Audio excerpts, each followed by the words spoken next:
샬롬 할렐루야. 누가복음 18장 41절이요. 네게 무엇을 하여 주기를 원하느냐 이르되 주여 보기를 원하나이다. 아멘. 에레미야 33장 3절 33. 너는 내게 부르짖으라 내가 네게 응답하겠고 네가 알지 못하는 크고 은밀한 일을 네게 보이리라. 크고 비밀한 일을 네게 보이리라. 그래서 개인적으로요. 크고 비밀한 일을 하나님께서 알려주셨거든요.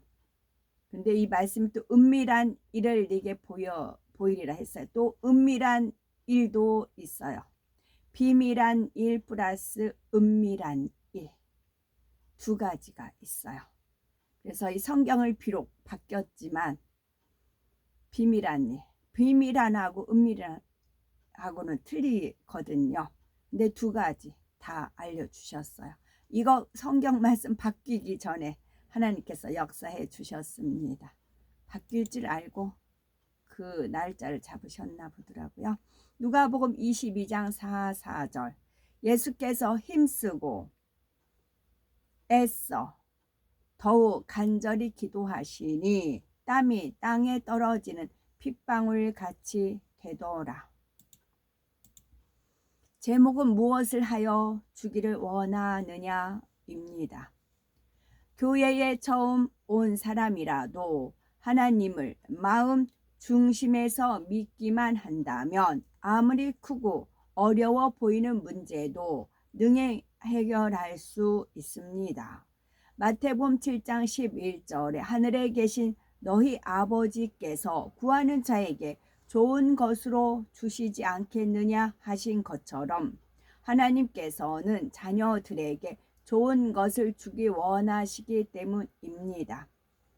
누가복음 18장 35절을 보면 예수님께서 소리를 발하시자 소경이 눈을 뜬 사건이 나옵니다. 길가에 앉아 구걸하던 소경은 예수님께서 지나가신다는 소리를 듣고 다윗의 자손 예수여 나를 불쌍히 여기소서라고 외쳤습니다. 사람들이 꾸짖으며 잠잠하라고 하자 그는 더 크게 소리를 질렀습니다. 이때 예수님께서 소경에게 네게 무엇을 하여 주기를 원하느냐 물으시자 주여 보기를 원하나이다 라고 대답합니다. 이에 예수님께서 보아라 네 믿음이 너를 구원하였느니라 하시자 그가 눈을 떠 보게 되었습니다. 우리 지체 중에서 이제 소경 같은 경우는 앞이 안 보이니까 귀가 더 발달을 했다고 그러더라고요. 귀가 더 발달을 해서 네 믿음이 너를 구원하였느냐. 믿음은 들음에서 나요. 들음은 그리스도의 말씀으로 말미암습니다. 그러면 소경은 눈은 안 봤지만 귀가 더 예민하게 다른 사람보다 작은 소리까지 소곤거리는 소리까지 더 들렸을 겁니다. 그럼 눈은 안 보였지만 여기저기서 예수님에 대한 소문도 들었고 보지는 못했지만 그런 소리를 많이 들었어요. 그러다 보니 본인한테 믿음이 생긴 겁니다. 들음으로 인해서 믿음이 딱 생겼어요. 믿음이 딱 생겼을 때 네게 무엇을 하여 주기를 원하느냐. 예수님의 목소리가 들려왔잖아요. 늘 예수님에 대해서 들었는데 예수님의 목소리가 딱 들려왔어요. 그러니까 단번에 나오죠. 주여 보기를 원하나이다. 답이 얼른 나오죠. 준비가 되어 있었지요. 그랬을 때 주님께서 뭐라고 하셨어요? 보아라. 네 믿음이 너를 구원하였느니라. 하시자 그가 눈을 떠 보게 되었습니다. 그는 하나님께 영광 돌리며 예수님을 붙쫓았고 많은 사람이 하나님을 찬양하였습니다. 예수님께서 네게 무엇을 하여 주기를 원하느냐 보아라 네 믿음이 너를 구원하였느니라 하신 말씀을 근본의 소리라고 합니다. 믿음의 받침대를 내보인 거지요. 이분은요. 근본의 소리란 창세기 1장에 기록된 대로 태초에 빛이 있으라 하시며 말씀으로 천지 만물을 창조하신 삼위일체 하나님의 소리를 말합니다. 그러면 우리가 근본의 소리로 하나님의 응답을 신속하게 받으려면은 어떻게 해야 할까요? 근본의 소리를 바랄 때 응답 받으려면 첫째는 예수님을 중심에서 신뢰해야 합니다. 두 번째는 공의에 맞게 부르짖어 간구해야지요. 세 번째는 변개하지 않는 온전한 믿음이 있어야 합니다. 넷째는 겉옷을 내버리는 순종의 행함이 있어야 합니다. 기도할 때 이것을 배웠으면 근본의 소리를 바랄 때 응답받으면 첫째, 예수님을 중심으로 신뢰해야 됩니다. 그러면 내가 예수님을 중심으로 신뢰하지 않는 지뢰가 있어요. 사람을 의지한다거나 그런 것을 깨닫게 해주시고 또 버릴 수 있는 은혜를 달라고 기도하고 마음 중심에서 주님을 신뢰하는가 이걸 놓고 기도하시면 되겠고, 두 번째는 공의에 맞게 부르짖어 간구해야 되는 것이고, 세 번째는 변개하지 않는 온전한 믿음 이걸 놓고 기도하시면 되고, 네 번째는 겉옷을 내버리는 순종의 행함이 있어야 됩니다. 이렇게 기도하면 되는 것이지요. 첫째는 예수님을 중심에서 신뢰해야 합니다. 예수님께서는 각 성과 마을을 두루 다니시며 천국 복음을 전파하고 표적을 나타내며 말씀을 확증하셨습니다. 걷지 못하는 사람이 일어나 뛰고 문둥병이 치료되었으며 눈먼 사람이 눈을 뜨고 말 못하는 사람이 말을 하며 듣지 못하는 사람이 듣고 귀신이 나가는 등 갖가지 질병과 연약한 사람을 고치신 것입니다. 이러한 소문은 널리 퍼졌고 예수님이 어디를 가시든지 많은 사람이 모여들었지요. 그래서 소경은 예수님이 지나가신다는 소리를 듣고 큰 소리로 다윗의 자손 예수여 나를 불쌍히 여기소서라고 부르짖었던 것입니다. 예수님이 자신의 눈을 뜨게 해 주실 것을 믿었기 때문입니다.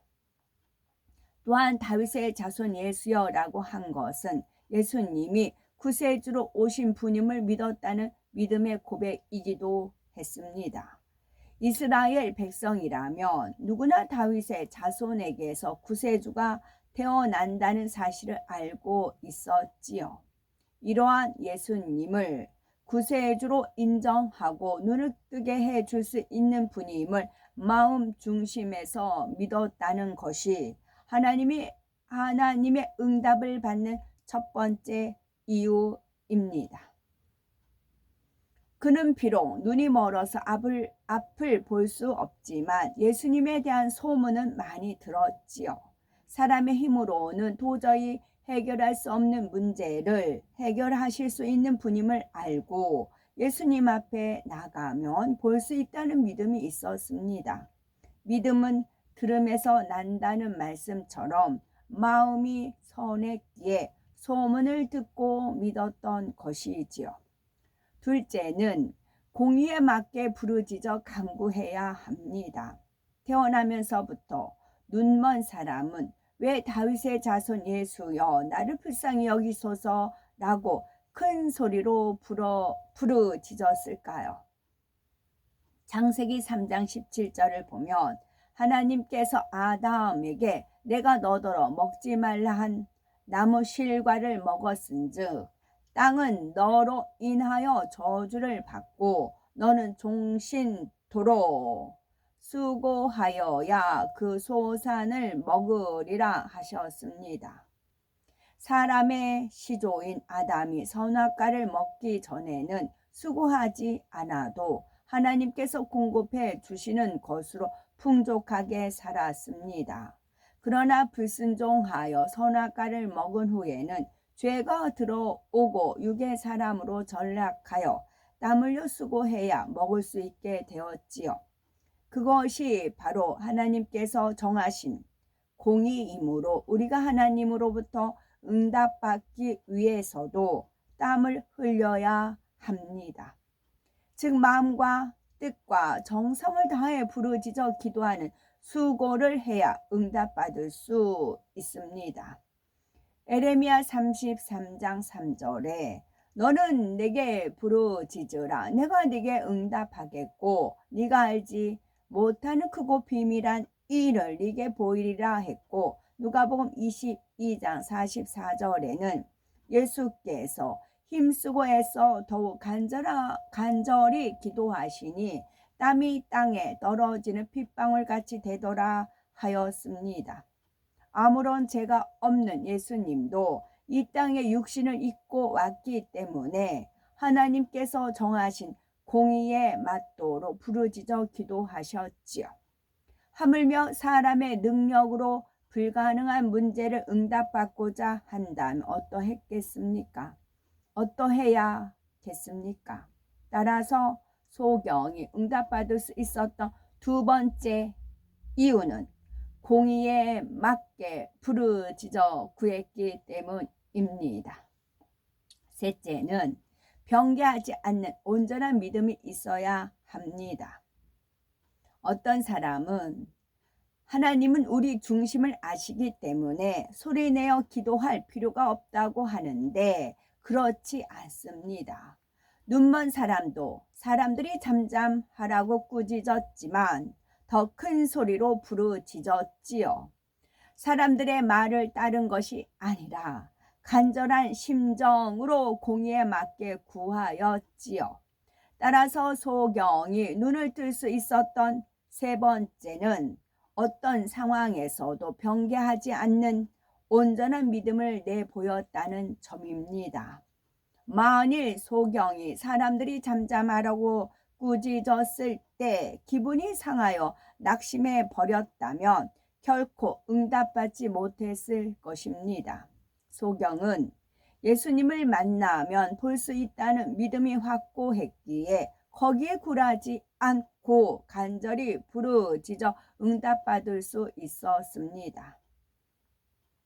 어떤 분은 큰 문제를 해결하기 위해서 하나님 앞에 나왔으면서도 사소한 일로 감정이 상하여 돌아가 버린다거나 전적으로 하나님을 의뢰하지 못합니다. 그러나 진정 어떠한 어려운 문제라도 해결할 수 있다는 믿음이 있다면 변함없이 겸비한 마음으로 하나님께 은혜를 구할 수 있습니다. 겸손하고 낮아지는 마음. 겸손하고 낮아진 마음, 겸비한 마음으로. 네 번째는 겉옷을 버리는 순종의 행함이 있어야 합니다. 예수님께서 여리고로 들어가실 때에 소경이 치료받았는데 마가복음 10장 46절에서 보면은 여리고로 떠나실 때에도 예수님께서 눈먼 사람을 치료해 주신 장면이 나옵니다. 소경 거지 바디메오가 그 주인공이지요. 바디메오는 예수님께서 지나가신다는 말을 듣고 소리질러 자신은 불쌍히 여겨달라 간구했지요. 예수님께서 불러오게 하시자 그는 겉옷을 내버리고 왔습니다. 그가 겉옷을 버리고 예수님께 나왔기에 응답받을 수 있었지요. 그러면 겉옷을 내버린 데에는 어떤 영적 의미가 담겨 있을까요? 거지의 겉옷은 더럽고 역한 냄새가 나지만 자신의 몸을 지켜줄 수 있는 유일한 재산입니다. 바디메오는 추하고 냄새나는 겉옷을 입고는 예수님 앞에 나아갈 수 없었지요. 자신이 만나고자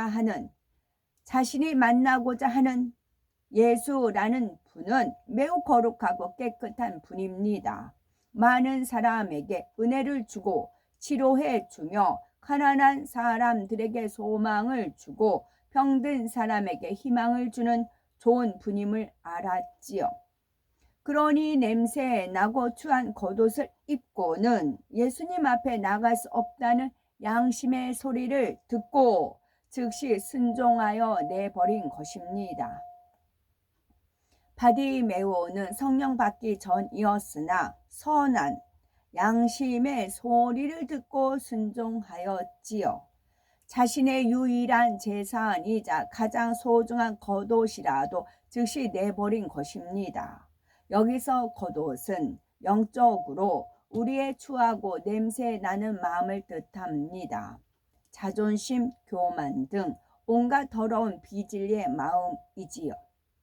우리가 거룩하신 하나님을 만나려면 추하고 냄새 나는 모든 죄를 벗어버려야 한다는 영적 의미가 있습니다.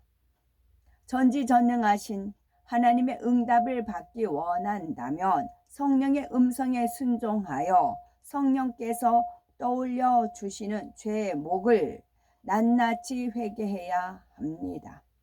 거지 바디메오처럼 성령의 음성으로 주관해 주시는 것에 주저함 없이 순종해야지요. 예수님께서 눈먼 사람에게 네게 무엇하여 주기를 원하느냐 물으신 이유는 반드시 믿음의 고백이 필요하기 때문입니다. 자신의 입술로 믿음을 고백할 때 비로소 응답받을 수 있는 것이 하나님의 공의인 것이지요. 눈먼 사람이 응답받을 수 있는 합당한 자격을 갖추었기 때문에 예수님께서는 응답을 주고자 무엇을 하여 주기를 원하느냐 물으신 것입니다. 이에 보기를 원하나이다 고백하니 그대로 응답이 되었지요. 이처럼 전지전능한 하나님의 공의에 맞게 합당한 자격을 갖추면 무엇을 구하든지 응답받을 수 있습니다. 하나님의 공의에 맞게 합당한 자격을 갖추면 무엇을 구하든지 응답받을 수 있습니다. 여리고 요단강 서쪽 예루살렘 동북쪽에 위치한 여리고는 요단 계곡에 위치한 성읍입니다. 기후가 온화하고 샘이 있어서 주민들이 정착하기 좋은 요소들을 갖추고 있었기에 출애굽한 이스라엘 백성이 가나안 땅에 들어가서 첫 번째로 점령한 곳이지요. 당시 출애굽의 지도자 모세의 뒤를 이은 여호수아와 백성들은 여리고성을 정복하기 위해서 오직 믿음으로 순종하였습니다. 하나님께서 알려주신 대로 6일 동안은 매일 성을 한 바퀴씩 돌고 7일째에는 7바퀴를 돌았죠. 총 13바퀴를 돌고 제사장들이 나팔을 불 때 백성들이 함께 소리질러 외치니 성벽이 무너져 내렸습니다. 아멘.